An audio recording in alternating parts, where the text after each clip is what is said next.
ఓం నమ శివాయ శ్రీమాత్రే నమః. అందరికీ నమస్కారం అండి.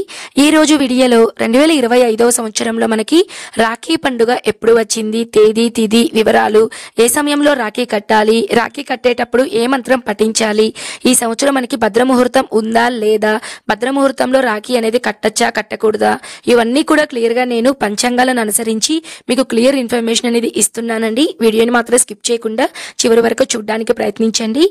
రక్షాబంధన్ పండుగ ప్రతి సంవత్సరము కూడా మనము శ్రావణ మాసంలో వచ్చేటువంటి పూర్ణిమ తిథి రోజున మనం జరుపుకుంటామండి. ఈ రోజున ప్రత్యేకంగా సోదర సోదరీమణులు వాళ్ళ బంధం బాగుండాలి అని రక్షాబంధన్ ప్రత్యేకంగా జరుపుకుంటారు.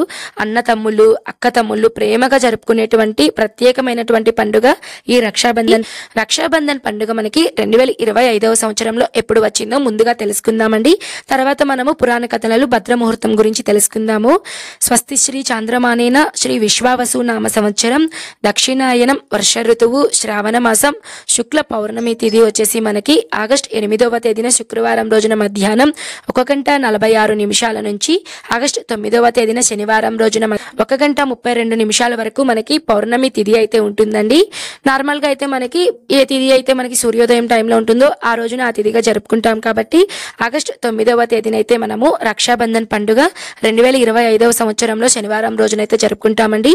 ఈ రోజు నక్షత్రం శ్రవణ నక్షత్రం మధ్యాహ్నం ఆగస్టు 9వ తేదీన మధ్యాహ్నం 3:36 వరకు ఉంటుంది. చాలా విశేషమైనటువంటి రోజు అండి. పౌర్ణమి తిథి మనకి చాలా శక్తివంతమైనది, పైగా శనివారం వచ్చింది. శ్రీమన్నారాయణ జన్మ నక్షత్రం శ్రవణ నక్షత్రం అండి, విష్ణుమూర్తిది. సో మనకి అన్ని కూడా కలిసి వచ్చాయండి. విశేషమైన రోజు. ఈ రోజున ప్రత్యేకంగా లక్ష్మీనారాయణని ఆరాధించాలి. అలానే లలిత అమ్మవారికి లలితా పారాయణం చేసుకున్నా చాలా మంచిది. రక్షాబంధన్ కట్టినా కూడా చాలా మంచిదండి. ఇప్పుడైతే మనము రాఖీ ఏ సమయంలో కట్టాలండి అని చాలా మందికి ఒక డౌట్ అనేది ఉంటుందండి. దానికన్నా ముందుగా భద్రముహూర్తం గురించి తెలుసుకుందామండి. ఏంటండి భద్రముహూర్తం అంటే? దీని గురించి ఒక చిన్న స్టోరీ ఉందండి, చెప్తాను. భద్రమాత అంటే మనకి హిందూ పురాణాల ప్రకారం సూర్యుని కుమార్తె భద్రమాత అండి. సూర్య భగవానునికి ఛాయాదేవికి జన్మించినటువంటి భద్ర మనకి శనిదేవుని సోదరి అండి. భద్రమాత ఆకారం చాలా భయంకరంగా ఉంటుందని మన పురాణాల్లో చెప్పబడింది.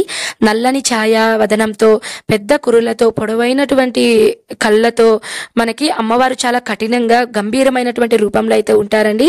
లోకాన్ని తన గుప్పెట్లో పెట్టుకోవాలని సంకల్పంతో లోకాన్ని అయితే చాలా ఇబ్బంది పెడుతుందండి. అప్పుడు బ్రహ్మదేవుడు భద్రకు బుద్ధి చెప్పి కరణాల్లో ఒక కరణంగా 7వ కరణంగా విశిష్టమైనటువంటి చోటు భద్రమాత నిత్యం 3 లోకాల్లో సంచరిస్తూ ఉంటుంది. ఆమె ఎక్కడ ఉంటే అక్కడ ఎప్పుడూ కూడా అంత మంచిది కాదు అని చెప్తారండి. కాబట్టి మనం ప్రతిరోజు కూడా మనకి కరణమని, యోగమని, నక్షత్రం, అలానే మనకి దుర్ముహూర్తం ఇవన్నీ మనకి వస్తూ ఉంటాయి కదండి.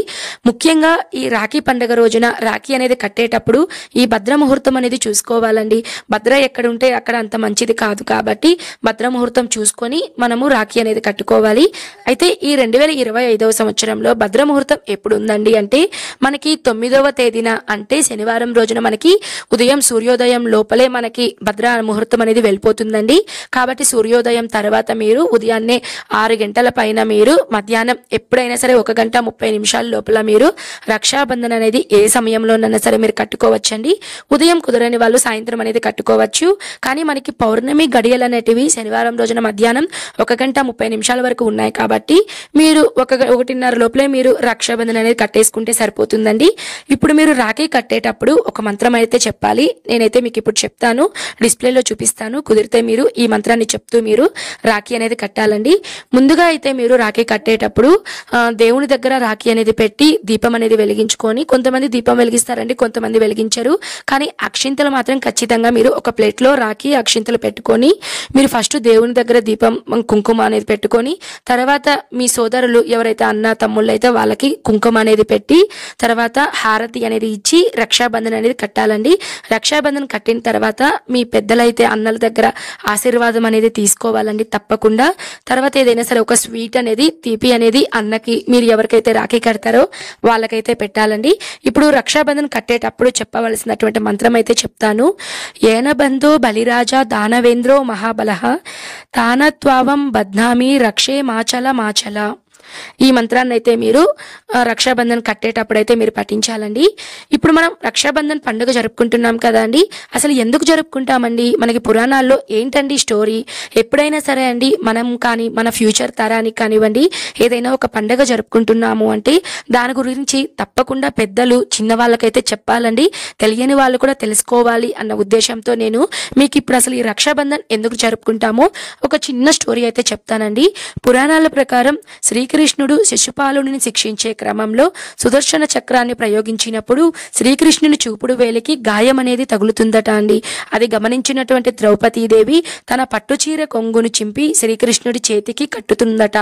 అప్పుడు శ్రీకృష్ణుడు ద్రౌపదికి ఒక హామీ అనేది ఇస్తారండి, ఎల్లవేళలా నీకు నేను అండగా ఉంటాను అని హామీ అనేది శ్రీకృష్ణుడు ఇస్తారు. దుశ్శాసను నిండు సభలో ద్రౌపదీదేవికి వస్త్రాపహరణ చేసి అవమానిస్తున్న సమయంలో ఆమెను శ్రీకృష్ణుడు కాపాడారు అని, ఆ సమయంలో శ్రీకృష్ణుడు ద్రౌపదికి రక్షగా నిలిచాడు అని మన పురాణాల ప్రకారం తెలియజేయడం అయితే జరిగిందండి. కానీ సోదరులు సోదరీమణులు వాళ్ళ అన్నకు రక్షగా ఇలా రక్షాబంధన్ నాకు రక్షగా ఉండాలి అని ఒక ఉద్దేశంతో రక్షణ అయితే రాఖీ పౌర్ణమిగా అయితే జరుపుకుంటాము. మరొక కథనం ప్రకారం దేవతలకు రాక్షసులకు జరిగినటువంటి భీకర యుద్ధంలో దాదాపు ఒక పుష్కర కాలం అనేది యుద్ధం అనేది జరిగిందండి. ఆ యుద్ధంలో ఓడినటువంటి దేవతరాజు ఇంద్రుడు అమరావతిలో తలదాచుకుంటాడట. భర్త నిస్సహాయతను చూసినటువంటి ఇంద్రాణి రాక్షసులను ఎలా అయినా సరే ఓడించాలి అని ఒక సంకల్పంతో ఆలోచిస్తూ ఉంటుందట అండి. భర్త దేవేంద్రునికి యుద్ధం చేయాలని సంకల్పిస్తుంది. సరిగ్గా ఆ సమయానికి ఆ సమయం అనేది శ్రావణ పౌర్ణమి కావడం విశేషమండి.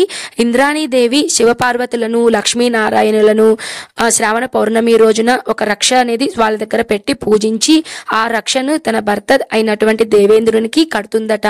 అక్కడ ఉన్నటువంటి దేవాది దేవతలందరూ కూడా రక్షని దేవేంద్రునికి అయితే కడతారట అండి. తర్వాత యుద్ధానికి వెళ్ళినటువంటి ఇంద్రుడు యుద్ధంలో గెలిచి తన త్రిలోకాధిపత్యాన్ని సంపాదిస్తారట. కాబట్టి ఆ రోజు నుంచి కూడా మన రక్షాబంధన్ అనేది కడుతూ ఉంటారండి.